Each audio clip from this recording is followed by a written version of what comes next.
नींद भी खुली न थी कि हाय धूप ढल गई, पांव जब तलक उठे कि जिंदगी फिसल गई।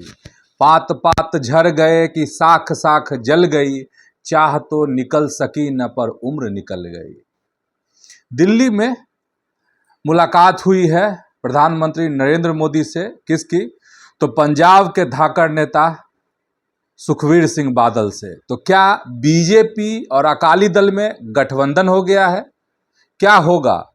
तो पंजाब की सियासत और इधर कांग्रेस पार्टी ने 3 दिन के लिए 3 लाइन का व्हिप जारी किया है। तो इसके क्या मतलब है? क्या संसद में कुछ बड़ा होने वाला है? और इधर रांची में आयशा की नेहा वोरा पर स्याही फेंकी गई है। तो आज सियासत में इन्हीं खबरों को समझिए। प्रणाम, मैं हूं चंदन झा और आप देख रहे हैं प्रत्यंचा। देखिए, तमाम झंझावात तो देख ही रहे हैं कि कैसे दिल्ली से एक धुआं उठा और केंद्र की सरकार को, मोदी की सरकार को घेरने की किस तरीके से भरपूर कोशिश हो रही है। विपक्ष कैसे हावी है।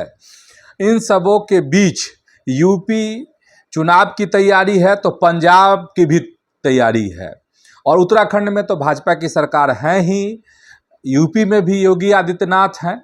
लेकिन पंजाब को लेकर बीजेपी बहुत सीरियस है और हर हाल में बीजेपी चाहती है कि पंजाब में फतह हो, केजरीवाल की पार्टी की जो सरकार है वहां पर उसको नस्त नाबूद कर दिया जाए, सत्ता से हटा दिया जाए।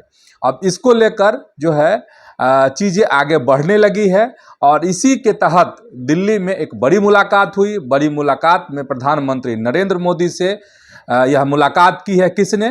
तो शिरोमणि अकाली दल के प्रधान है सुखबीर सिंह बादल ने मुलाकात की है।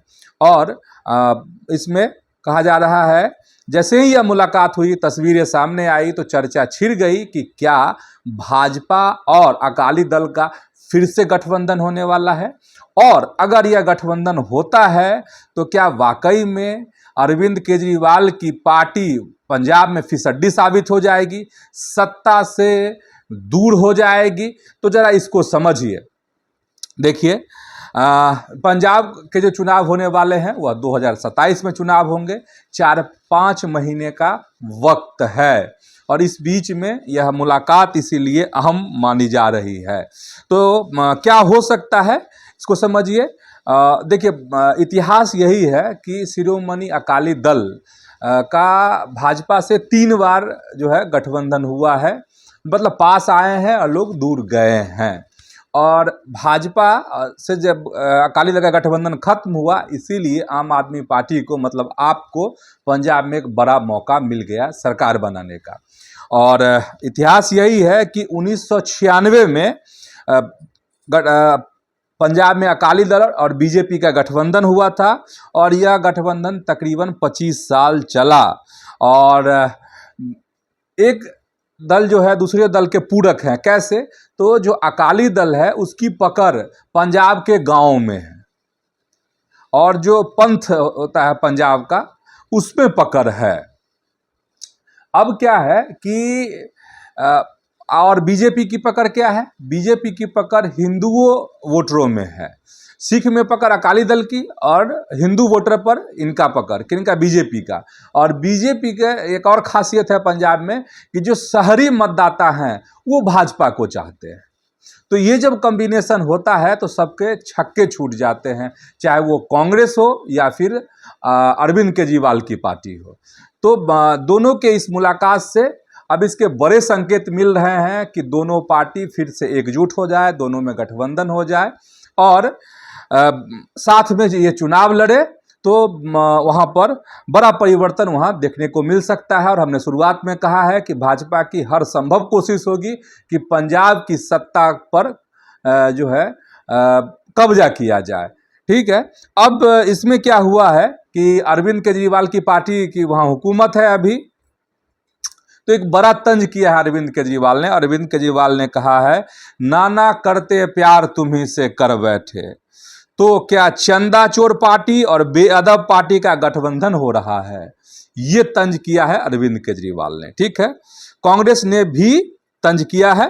खैर चलिए, अब आपको पंजाब का जिक्र हम कर रहे थे, पंजाब का जिक्र कर रहे हैं तो एक चीज़ और जान लीजिए, तो फिर दूसरी खबर आपको बताएंगे। सब कनेक्टेड है, खबर कनेक्टेड इसलिए है कि पंजाब में क्या हुआ है, एक आईपीएस अफसर का, और ये आईपीएस अफसर जो है सबसे अमीर आईपीएस अफसर में इनकी गिनती होती है, इनका तबादला कर दिया गया। इनका नाम है गुरप्रीत सिंह भुल्लर, और वहाँ पर पंजाब की सियासत खलबला गई है।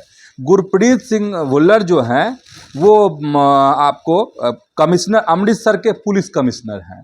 इन्होंने पिछले दिन जो है 2-3 दिनों पहले एक बड़ा खुलासा किया था, और उस खुलासे में 9 लोगों को गिरफ्तार किया गया, जिसमें 4 नाबालिग भी थे। और उसमें जो भुल्लर हैं उन्होंने ये किया था खुलासा कि दिल्ली में जो आंदोलन हुआ सीजेपी का, कॉकरोच जनता पार्टी का, उसमें पाकिस्तान का कनेक्शन था। ये भुल्लर ने कहा, अमृतसर के कमिश्नर ने कहा। और उसमें जो 4 नाबालिग थे वो सीजेपी के प्रोटेस्ट में गए थे, और वहाँ पर उन्होंने रेकी की थी जंतर मंतर की, और वहाँ बड़ा हमला करने की योजना थी। पाकिस्तान से उनको निर्देश मिल रहे थे।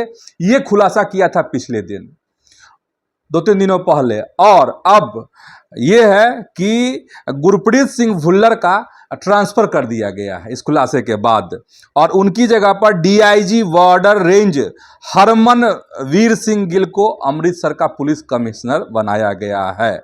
मतलब अचानक, मैंने ये बड़ा खुलासा कि पाकिस्तान का इरादा कितना खतरनाक था, और किस तरीके से आतंकियों को दिल्ली के जंतर मंतर पर भेजा गया था, वहाँ पर हमला कराने की बड़ी एक योजना थी। इसका खुलासा होने के बाद जो ट्रांसफ़र हुआ है, इस पर सवाल उठ रहे हैं। और अरविंद केजरीवाल की पार्टी जो है, भगवंत सिंह मान वहाँ के मुख्यमंत्री हैं, उनकी नीयत पर सवाल उठ रहे हैं। सियासत गर्म है पंजाब की। तो 2 खबर हम आपको बता दिए। अब इसी में आपको बता देते हैं कि इधर जो कि जंतर मंतर की बात कर रहे हैं, तो रांची में, झारखंड में जो है, वहाँ की सियासत भी गरमाई हुई है। हम जब तक आपके लिए वीडियो बना रहे हैं, तब तक जो छात्र आंदोलन कर रहे हैं रियल में, उनके साथ और हेमंत सोरेन की सरकार के बीच में बातचीत होने वाली है। ठीक, अब इस बीच में क्या हुआ है कि नेहा बोरा, आयशा की नेहा बोरा है, और बहुत सुर्खियों में पिछले दिन रही। जंतर मंतर पर भूख हड़ताल की थी, और तमाम उनके ब्राह्मणवाद को लेकर, उमर खालिद को लेकर, शर्जील इमाम को लेकर तमाम उनके बयान जो हैं सुर्खियों में रहे हैं। और ये नेहा बोरा वहाँ पर पहुँची थी, और जबकि जो छात्र आंदोलन कर रहे हैं रांची में, वो जेपीएससी और जेएसएससी की विभिन्न परीक्षाओं में जो धांधली हुई है, उसके विरोध में ये वहाँ पर भूख हड़ताल और धरना प्रदर्शन चल रहे हैं। तो उस मतलब कहता नहीं कि महफिल लूट लेना, तो महफिल लूट लेने के लिए नेहा बोरा पहुंची थी। उनका जो संगठन आयशा है, तो वहां पर आयशा और एक और एसएफआई ने मिल करके विधानसभा घेरो मार्च निकाला था। जबकि जो छात्र वहां पर या प्रतियोगी परीक्षार्थी जो हैं प्रदर्शन कर रहे हैं, धरना दे रहे हैं, उन्होंने कहा था कि हम 10 मार्च को विधानसभा घेरने के लिए निकलेंगे, मार्च करेंगे, विधानसभा मार्च करेंगे। उससे पहले महफिल लूट लेने के लिए नेहा बोरा ने पहले ही मार्च निकाल दिया, 7 तारीख को ही। अब इस बीच में क्या हो गया कि उस पर वहीं किसी स्टूडेंट ने नेहा बोरा पर स्याही फेंक दी, और नेहा बोरा ने तमाम तरह की बातें कही। नेहा बोरा ने कहा कि ये भाजपा और आरएसएस के गुंडे थे, और जो स्याही हम मुझ पर फेंकी गई है, इसी स्याही से एक बड़ा इतिहास लिखा जाएगा। तो नेहा बोरा के लिए ये भी है, भाजपा के जो लोग हैं वो कहते हैं, या जो शांतिपूर्ण और एक शानदार उदाहरण जो है जेपीएससी और जेएसएससी के विरोध में जो रांची में आंदोलन हो रहे हैं, उसके छात्रों ने ये साबित किया है कि राष्ट्रभक्ति क्या होती है, देशभक्ति क्या होती है, और कैसे शांतिपूर्ण तरीके से भी सरकार को झुकाया जा सकता है, सरकार से बातचीत की जा सकती है बिना किसी देश की संपत्ति को नुकसान पहुंचाए। ये बड़ा उदाहरण है पूरे देश के लिए। ये उदाहरण सेट किया है रांची के झारखंड के छात्रों ने।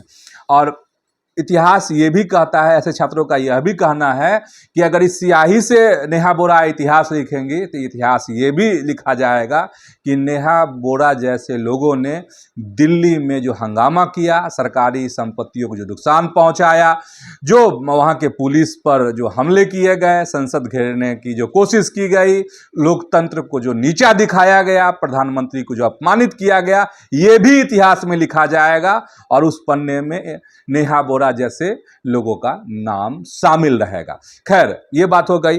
अब उससे बड़ी खबर आपको यह भी बता देते हैं कि दिल्ली में 10 तारीख, 11 और 12 को आखिर क्या होने वाला है। 10, 11 और 12 अगस्त को कांग्रेस अलर्ट है और कांग्रेस ने अपने तमाम सांसदों को, राज्यसभा और लोकसभा के सांसदों को 3 लाइन का व्हिप जारी किया है। और 3 लाइन का व्हिप जब जारी होता है तो इसको बहुत महत्वपूर्ण माना जाता है, क्योंकि अगर आप इसका उल्लंघन करते हैं तो पार्टी आपको निकाल भी सकती है, बाहर भी कर सकती है। तो आखिर 10, 11 और 12 को संसद में क्या होने वाला है, ये है। और खबर यही है कि FCRA जो विदेशी फंडिंग को लेकर FCRA में जो संशोधन विधेयक है वो सदन के पटल पर आ सकता है। गृह मंत्री अमित शाह इस पर अपनी बात रख सकते हैं, बिल पास कराने की कोशिश सरकार कर सकती है। और इधर विपक्ष जो है, कांग्रेस इसको लेकर अलर्ट है। कांग्रेस हर हाल में चाह रही है कि ये बिल पास नहीं हो और कांग्रेस ने अपने सांसदों को तो व्हिप जारी किया ही है, साथ ही कांग्रेस इस प्रयास में जुटी हुई है कि तमाम जो इंडिया गठबंधन के दल हैं वो एकजुट रहें और सरकार को आईना दिखाएं। मतलब जो अगला ये होगा 10, 11 और 12 अगस्त जो संसद में घमासान आपको देखने को मिल सकता है। तो फिलहाल आज की सियासत में इतना ही। यूट्यूब पर प्रत्यंचा को सब्सक्राइब कीजिए, फेसबुक पर प्रत्यंचा के पेज को आप फॉलो कर लीजिए और साथ ही वीडियो को लाइक कीजिए, शेयर कीजिए। धन्यवाद, प्रणाम।